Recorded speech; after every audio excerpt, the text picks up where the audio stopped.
सुप्रभात class to. आज के आपके हिंदी का विषय है लिंग। लिंग मतलब जेंडर। तो लिंग मतलब होता है हम इंसानों को कैसे बता सकते कि लड़का है वो लड़की है। तो यही लिंग होता है कि कोई लड़का है कोई लड़की है ना। तो वैसे ही जानवरों में भी होता है लड़का लड़की, ठीक है। अलग अलग टाइप के जेंडर होते हैं, मतलब फीमेल और मेल होते हैं, ठीक है। तो उसे ही लिंग कहते हैं, ठीक है। तो यहाँ पे आप देखो, पहला है पुरुष जाति दिया है, पहला पुरुष जाति दिया है, उसमें क्या क्या दिया, लड़का दिया है, गायक दिया है, नाना दिया है, पिता मोर। गायक कॉमन नाउन हो गया, तो गायक क्या हो गया, गा तो सभी सकते हैं, लेकिन कौन गायक है कौन गायिका है वो कैसे पता चलेगा। अगर लड़का गा रहा है तो गायक है और लड़की गा रही है तो गायिका है, सिंपल, ठीक है। ये कॉमन नाउन है, ये पर्टिकुलर किसी के बारे में नहीं, ये सबके बारे में। अगर कोई भी आदमी लड़का गा रहा है कोई भी कहीं पे भी तो वो गायक है, और कोई भी लड़की या लेडीज़ या कोई गा रही है तो वो गायिका है, ठीक है।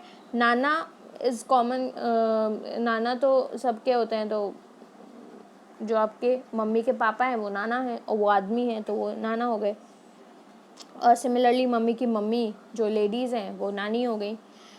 पिता, पिता तो आप सबके पापा हैं, तो पिता तो वो आदमी है, तो इसलिए वो पुरुष जाति में आते हैं। लड़का तो आप खुद ही, अगर आप बॉय हो तो वो लड़का हो गया, तो वो भी पुरुष जाति में आ जाता है।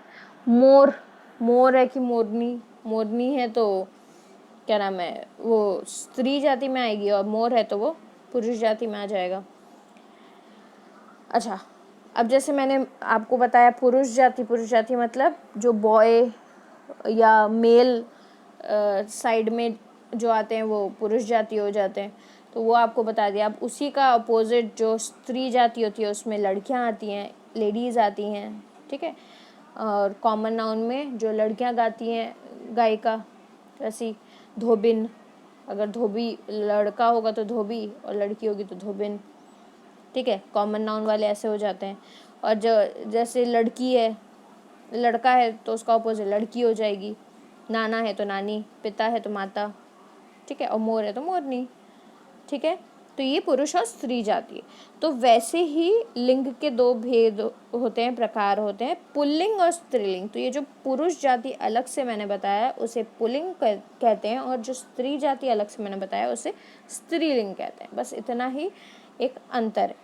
जो शब्दों से पता चलता है कि वो सामने वाला जिसके बारे में हम बात कर रहे हैं वो पुरुष जाति का है, उसे पुल्लिंग कहते हैं। और जिस शब्द से ये पता चलता है कि सामने वाला जिसके बारे में हम बात कर रहे हैं वो स्त्री जाति का है, तो उसे स्त्रीलिंग कहते हैं, ठीक है। इसी से जुड़ा मैंने एक अभ्यास आपको दिया है करने के लिए, वर्कशीट ध्यान से देखिएगा, उसमें क्या क्या दिया है क्या नहीं दिया है वो ध्यान से पढ़िएगा। इसके पीछे वाले पेज में ही आपको कुछ पुल्लिंग और स्त्रीलिंग के शब्द दिए हैं, वो ध्यान से पढ़ लीजिएगा, और फिर अपनी अभ्यास को कंप्लीट करिएगा, अपनी कॉपी में अच्छे से करिए, और रिवीजन करते रहिए पुराने चैप्टर्स की, क्योंकि मैं बहुत जल्द क्लास टेस्ट लेने वाली हूँ, और उसकी आपको डेट मैं बता दूँगी। एक छोटा सा क्लास टेस्ट होगा पिछले चैप्टरों का, तो उसको भी रिवाइज़ करिए और इस अभ्यास को भी पूरा करिएगा।